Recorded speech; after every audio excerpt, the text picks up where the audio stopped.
जय बाबा स्वामी, जय आत्मेश्वर।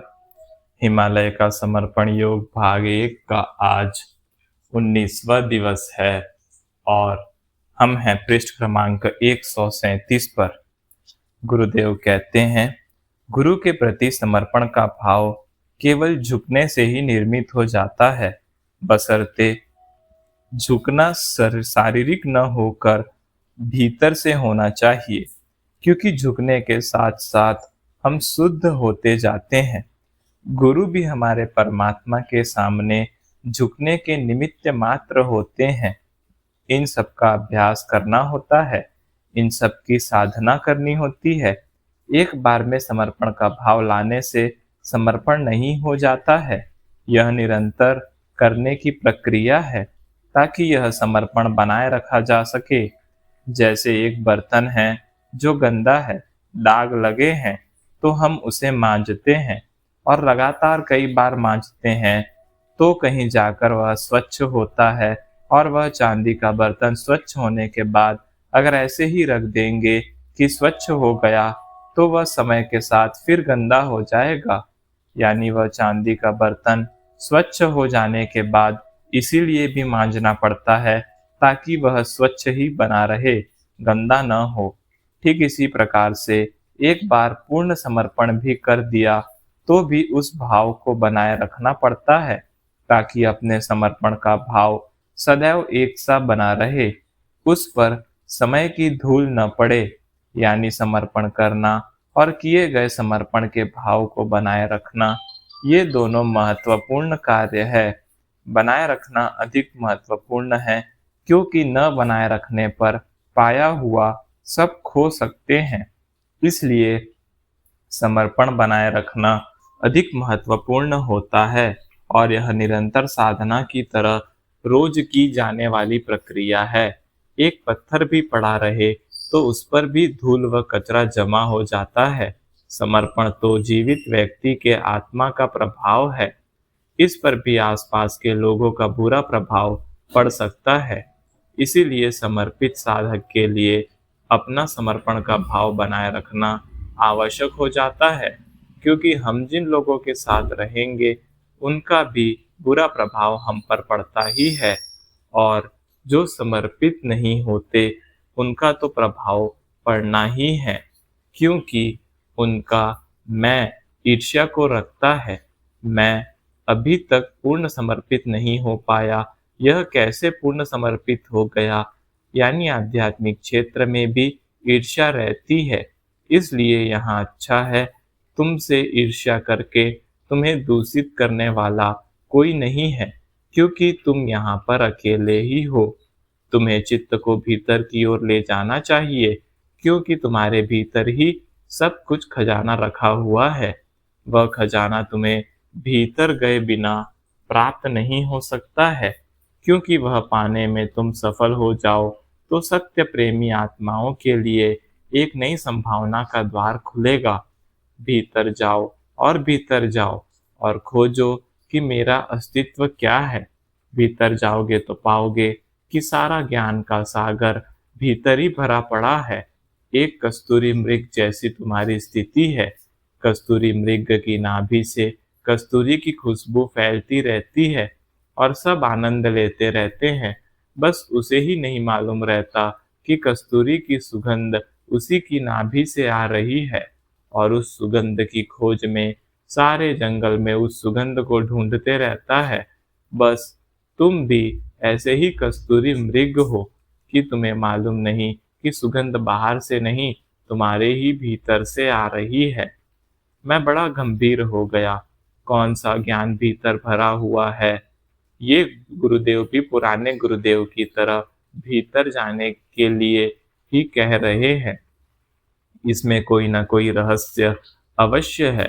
मैं अपने आप को ही एक रहस्यमय व्यक्ति समझने लग गया और एकदम लगा कि गुरु तत्व बाहर से अलग अलग लगे, लेकिन अलग होते नहीं हैं। दोनों गुरुदेव एक ही बात कर रहे थे, भीतर झांको, भीतर जाओ। यही की यही बात पहले वाले गुरुदेव ने भी कही थी। पता नहीं क्यों ऐसा लगा, ये दोनों गुरुदेव मुझे गणित का वह सवाल सुलझाने को दे रहे हैं जिसका उत्तर ये जानते हैं, जो इन्हें मालूम है मुझे मालूम नहीं है। मैंने भविष्य में झांकना ठीक नहीं समझा। जब वे बताना नहीं चाहते तो शायद इस समय जानना मेरे लिए ठीक नहीं है। मैंने फिर इस विषय पर सोचना ही छोड़ दिया। जो भविष्य में होगा सामने आ जाएगा। आज को क्यों उस कल के बारे में सोचकर गवाऊं। यह सच प्रतीत हुआ। मैं आज में प्रसन्न था, खुश था, गुरुदेव के सानिध्य में था। रात होने वाली थी। मैंने भी सोना ही उचित समझा और सोने चला गया। दूसरे दिन गुरुदेव की व्यस्तता के कारण बात नहीं हो सकी, लेकिन शाम के समय मैं गुरुदेव के साथ पहाड़ के शिखर तक गया। वहीं पर हम दोनों बैठे रहे। अचानक ही गुरुदेव ने कहना प्रारंभ किया, मनुष्य का चित्त अगर किसी वस्तु पर जाता है तो उसका चित्त पर थोड़ा सा प्रभाव होता है, लेकिन एक ही वस्तु पर बार बार जाता है तो उसका अधिक प्रभाव होता है, और किसी मनुष्य पर जाता है तो भी अधिक प्रभाव होता है, और एक ही व्यक्ति पर बार बार जाता है तो उसमें चित्त नष्ट ही हो जाता है। कहीं भी चित्त गया तो क्षणिक होना चाहिए। जैसे पानी का एक बुलबुला क्षण में उभरा और क्षण में ही समाप्त हो गया, या कहीं चित्त गया तो दूसरे क्षण हट जाना चाहिए। चित्त इतना नियंत्रित होना चाहिए। चित्त का माध्यम आंखें होती है। तुम किसी व्यक्ति को देखो और उसकी आंखों में मत देखो तो उस व्यक्ति में चित्त नहीं जाएगा, और चित्त नहीं जाएगा तो चित्त नष्ट भी नहीं होगा। चित्त पर नियंत्रण करने का अभ्यास करना होता है। यह कुछ समय में होने वाली घटना नहीं है। मैंने उस दिन जानबूझकर तुम्हारे धैर्य की परीक्षा ली थी कि तुम में कितना धैर्य है, क्योंकि यह आत्मज्ञान का बीज बोना ही केवल हाथ में है। बीज अंकुरित करना अपने हाथ में नहीं होता है। जिस प्रकार से एक किसान जमीन में बीज बो देता है और बाद में बरसात की राह देखता है और प्रभु को प्रार्थना करता है कि जल्दी जल्दी पानी बरसाए ताकि उसके द्वारा बोया गया बीज अंकुरित हो सके। प्रार्थना करने के अलावा किसान और कुछ भी नहीं कर सकता है। ठीक वैसे ही गुरु भी अपना आत्मज्ञान का बीज शिष्य को दे सकते हैं और प्रभु से प्रार्थना कर सकते हैं कि वह बीज की तरह अंकुरित हो, पर गुरु स्वयं कुछ नहीं कर सकते हैं। जिस प्रकार से प्रत्येक बीज में वृक्ष बनने की संभावना छुपी होती है, वैसे ही प्रत्येक शिष्य में भी गुरु बनने की संभावना छुपी होती है। इसलिए इसमें आत्मज्ञान का बीज बोने के बाद गुरु को भी धैर्य से काम लेना पड़ता है, और हमारे काल तक एक गुरु एक शिष्य को आत्मज्ञान देते हैं तो एक ही शिष्य होने के कारण धैर्य कम रखना पड़ता है। तुम्हारे जीवन काल में तो आत्मज्ञान का प्रसार होने वाला है। यह आत्मज्ञान लाखों लोगों तक अनुभूति के माध्यम से पहुंचने वाला है। इसलिए तुम्हें तो धैर्य की बड़ी आवश्यकता होगी। वास्तव में ऐसा कहा है कि कर्म करो, फल की चिंता मत करो, पर इस आत्मज्ञान के प्रसार में आत्मज्ञान देने का भी कर्म घटित नहीं होता। क्यों? क्योंकि यह देने की स्थिति ही तब प्राप्त होती है जब कर्ता का भाव पूर्णतः नष्ट हो जाए, और दूसरा, जब तक सुपात्र शिष्य न हो तब तक यह दिया ही नहीं जाएगा। यानी यहाँ भी दिया नहीं जाता, स्वयं ही चला जाता है। इसलिए भी कर्ता का भाव नहीं होता है। तुम्हारे जीवन काल में यह कार्य सामूहिक रूप से होगा। लाखों लोग तुम्हारे माध्यम से प्राप्त करेंगे। लाखों लोग के मोक्ष का मार्ग तुम्हारे द्वार से खुलेगा। इतनी बड़ी घटना के तुम माध्यम बनोगे। इसलिए धैर्य का तो तुम्हारे जीवन में बड़ा महत्व है। तुम्हारे माध्यम से इस आत्मज्ञान को लाखों लोग प्राप्त करेंगे। इसलिए यह कैसे घटित हो सकता है, वह समझना आवश्यक है। पहले तो यह ध्यान रखना, जो व्यक्ति तुम्हारे सामने आ गया वह इसके योग्य ही है, अन्यथा वह सामने आएगा ही नहीं, और सामने आया भी तो वह टिकेगा ही नहीं। इसलिए किसी की योग्यता पर विचार करना कि जो आया है वह योग्य है या नहीं। यह कार्य क्षेत्र तुम्हारा नहीं है, तुम सागर हो। जिस प्रकार सागर तक पापी व पुण्यवान दोनों पहुंच सकते हैं और वह दोनों को ही हृदय से अपनाता है, क्योंकि उसकी विशालता के कारण किसे अपनाना और किसे न अपनाना यह नियंत्रण संभव नहीं होता है। इस समुद्र की तरह तुम्हारा स्वरूप भी बड़ा विशाल है। तुम भी उस विशालता को प्राप्त करोगे और फिर किसे अपनाना चाहिए और किसे नहीं, यह प्रश्न नहीं होगा। इसलिए योग्यता और अयोग्यता का प्रश्न ही नहीं उठता है। जो सामने आ गया और टिक गया वह योग्य ही है। अयोग्य आत्मा तुम्हारे तक पहुंचेगी ही क्यों? वह आत्मा निश्चित आत्मज्ञान का बीज पाने के योग्य ही है, इसीलिए पहुंची है। आत्मज्ञान का बीज प्राप्त करना और उस बीज को अंकुरित करना, इन दोनों के बीच काफी समय लगता है। कई बार 3-4 जन्म भी लग जाते हैं। कई आत्माएं वर्तमान परिस्थिति अनुकूल हो जाने पर आत्मज्ञान का बीज प्राप्त तो कर लेती है, पर भीतर से चित्त कहीं और होता है। इसलिए आत्मा को आत्मज्ञान का बीज तो मिल गया, पर वह उस बीज को अंकुरित नहीं कर सकी, तो बीज जब तक वहीं पड़ा रहेगा जब तक भीतर उसे उपयुक्त वातावरण नहीं मिलता है। अब वह भीतर का वातावरण अनुकूल करना उसी आत्मा का स्वयं का कार्य क्षेत्र है। उसमें तुम क्या करोगे, यह तुम्हारा क्षेत्र ही नहीं है। कई आत्माएं तुम्हारे जीवन में आने वाली हैं, जो बीज ही इस जीवन में पाने की योग्यता रखती है, बीज को अंकुरित करने की योग्यता नहीं रखती, तो वह इस जन्म में बीज प्राप्त करेगी और अगले जन्म में बीज को अंकुरित होगा। अधिकतर ऐसा ही होता है। आत्मज्ञान का वृक्ष निर्मित होने में अनेक जन्म लगते हैं, इसलिए तुम्हें केवल बीज बोने का ही कार्य करना है। वे बीज अंकुरित ही हो यह मत सोचना। इसलिए यदि वे अंकुरित नहीं हुए तो निराश मत होना। वे अंकुरित अवश्य होंगे, क्योंकि यह एक अच्छी किस्म का बीज है, इसलिए यह बीज अंकुरित अवश्य होगा। हाँ, यह बीज कब अंकुरित होगा यह पता नहीं है। ऐसा इसलिए होगा कि ये वे आत्माएं हैं जिन्होंने आत्मज्ञान के बीज को न जानते हुए ग्रहण किया है। वे आत्माएं सांसारिक माया जाल में इतनी लिप्त होंगी कि इस बीज का एहसास ही उन्हें नहीं होगा। क्या तुमने उन्हें दिया, यही एहसास न होगा। जब उस आत्मज्ञान के बीज का कोई महत्व ही मालूम नहीं है, तो स्वाभाविक ही है कि जो मिल गया आसानी से ले लिया, क्योंकि तुम्हारे देने की और उनके लेने की घटना बड़ी आनंददायी होती है। इसीलिए वे लेने के लिए आसानी से राजी हो जाएंगे, भले ही वे उसे जानते भी नहीं हो, और तुम क्या हो यह भी जानना उन्हें आवश्यक नहीं है। यह तो ऐसा ही है कि एक दरिद्र मनुष्य को बहुमूल्य हीरा दिया जाए।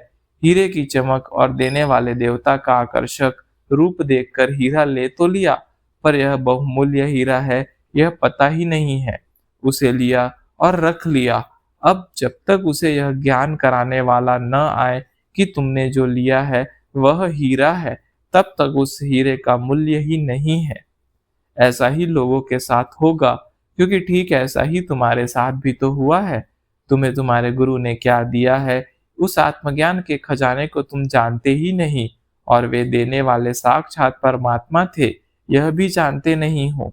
न तुम देने वाले को जानते हो और न ही तुम्हें शिव बाबा ने दिया है वह क्या है यह जानते हो। यहाँ तक कि तुम स्वयं को भी नहीं जानते हो। और मेरी अवस्था तो ऐसी है कि आज कुआं ही प्यासे के पास चला आया है। तुम जो बाहर खोज रहे हो वह सब तुम्हारे ही भीतर है। हम सभी गुरु एक ही कार्य कर रहे हैं। तुम्हें देने वाले श्री शिव बाबा को तुम जानो, तभी तुम्हें उन्होंने क्या दिया है वह जानोगे, और वह जाना तो ही स्वयं को भी जान पाओगे। सारा रहस्य भीतर है। भीतर जाओ और अपने गुरु को जानो। हम सब गुरु जानते हैं कि तुम्हारे भीतर क्या है। ये पशु पक्षी जानते हैं कि तुम्हारे भीतर क्या है, बस तुम ही नहीं जानते कि तुम्हारे भीतर क्या है। मैंने गुरुदेव से प्रार्थना की, गुरुदेव आपने मुझे मार्गदर्शन दिया कि आत्मज्ञान के बीज को अपने गुरु पर चित्त रखकर अंकुरित करना चाहिए, तो कृपया उन आत्माओं का भी मार्गदर्शन करें जो मेरे माध्यम से बीज तो प्राप्त करेंगी पर इस जन्म में अंकुरित नहीं कर पाएंगी। वे इसी जन्म में ही अपना आत्मज्ञान का बीज अंकुरित कर सके। आप करुणा के सागर हैं, आप यह रहस्य बता दे तो बड़ी कृपा होगी। जैसा मैं आपसे लाभान्वित हो रहा हूँ, मैं यहाँ तक पहुँचा, वे आत्माएं थोड़ी बहुत पहुँच पाएगी। जैसा मैं आपसे लाभान्वित हो रहा हूँ, मैं यहाँ तक पहुँचा, वे आत्माएं थोड़ी पहुँच पाएगी। इसलिए कृपया उन आत्माओं की प्रगति का मार्ग बताने की कृपा करें। उसी समय गुरुदेव की आंखों में आंसू आ गए और वे बड़े भावपूर्ण होकर बोले, अरे पगले, मैं आज जान गया कि दूसरों को आत्मज्ञान मिले, तेरी इसी इच्छा के कारण ही शिव शिव बाबा ने तुझे अपना माध्यम बनाया है। श्री शिव बाबा साक्षात परमात्मा थे। तुम सचमुच भाग्यवान हो कि तुम्हें उनका सानिध्य प्राप्त हुआ था। आत्मज्ञान में प्रगति का मार्ग एक ही होता है। जो मार्ग मैं तुम्हें बता रहा हूँ, वही मार्ग तुम उन्हें बता दो। प्रत्येक आत्मा के लिए अलग अलग मार्ग थोड़े ही होता है। आत्मज्ञान ही मोक्ष प्राप्ति का एकमात्र मार्ग है। जैसे मैं तुम्हें कह रहा हूँ कि श्री शिव बाबा को जानो, तो उन्होंने क्या दिया है वह जान पाओगे। जब उन पर चित्त रखोगे तो उनकी करुणा तो होगी ही। ठीक उसी प्रकार जिन आत्माओं ने तुमसे बीज प्राप्त किया है, वे अगर तुम पर चित्त रखकर तुमसे जुड़ेंगी तो अनायास ही उन्हें वह स्थिति प्राप्त हो जाएगी जो तुम्हें मिली है। तुम्हें अपना अस्तित्व समाप्त कर गुरु के साथ समाहित हो जाना है। उन आत्माओं को तुम में समाहित होना है और तुम तो गुरुओं के गुरु सद्गुरु हो।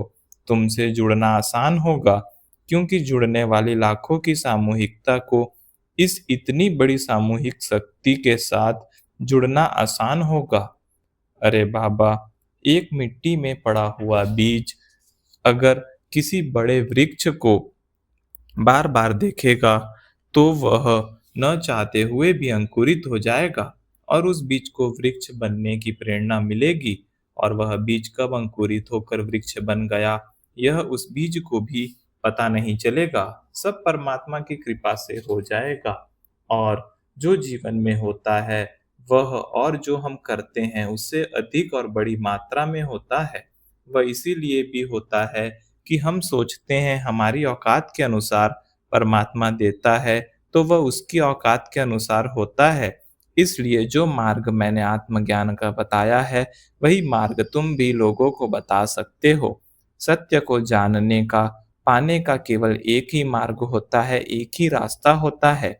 साधारणतः मनुष्य कहाँ है, किस स्थान पर है, यह उसके जीवन में उतना महत्वपूर्ण नहीं होता है। महत्वपूर्ण होता है उस मनुष्य का चित्त किस स्थान पर है। जिस स्थान पर चित्त है वह उस स्थान से ऊर्जा ग्रहण करेगा। एक शिष्य को बीज जिस गुरु कृपा में प्राप्त हुआ है, उस बीज को वृक्ष बनने की ऊर्जा उसी उस स्थान से ही मिलेगी, क्योंकि बीज बोते वक्त उन गुरु ने अवश्य ही यह सकारात्मक भावना रखी होगी कि यह बोया हुआ बीज एक वृक्ष बने। ऐसी उदार भावना नहीं हो तो बीज बोने की प्रक्रिया ही नहीं हो सकती है। यह भावना बीज बोने वाले गुरु ही कर सकते हैं। उसी भावना को ही माध्यम बनाना होगा।